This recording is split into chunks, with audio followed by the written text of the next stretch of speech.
என்னங்க சாப்பிடாம உட்காந்து தனியா புலம்பிக்கிட்டு இருக்கீங்க?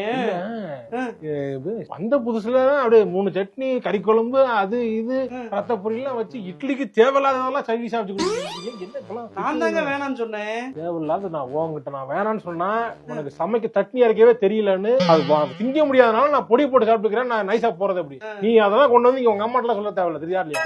அவங்களே சட்னி அரைக்கிறாங்கன்னா விட்டுற வேண்டியதானே. ஒரு சட்னி கூட அரைக்காம பழைய நேற்று சாம்பாரை ஊத்துறீங்க. சட்னி அரைக்க சொல்லணுமா? அம்மா சட்னி தேவையில்ல. நான் சொல்றதெல்லாம் சொல்ல தேவையில்ல. அவங்க சொல்றது நீயே குறுக்க போந்துக்கிட்டு அதெல்லாம் தேவையில்ல, அதெல்லாம் பரவாயில்ல அப்படிலாம் சொல்லக்கூடாது. என்ன நான்வெஜ் அம்மா செய்றாங்களாமா? நான்வெஜ்ஜா? என்ன செய்றாங்க என்னன்னு பாத்து. முட்டை குழம்பு வைக்கிறாங்க. முட்டை குழம்பா? நான்வெஜ் முட்டை நான்வெஜ் தானே? வெஜ்ல சேர்த்தாங்க. வெஜ்ல சேர்த்துட்டாங்களா? வெஜ் அது முட்டை முட்டை சாதாரணமான முட்டை. கறி எடுக்கலையா? கறி எடுக்கலையா? மீன் எடுக்கலையா? எடுக்கலையேங்க. எடுக்க சொல்லவா?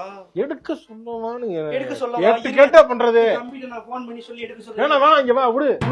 அம்மா என்னம்மா மாப்பிள்ளை என்ன பிரச்சனை பண்றாரு? இல்லம்மா அந்த முட்டை குழம்பு இருக்குல்ல, ஆமா, ஏன் முட்டை போட்ட உருண்டை குழம்பு வைக்கலாமேன்னு கேக்குறாரு. உருண்டை குழம்பா? சரி ஓகே தானே. நீங்க தானே எல்லாம் சொல்லாத வேணாம்னு சொன்னீங்க. சரி நீ போ.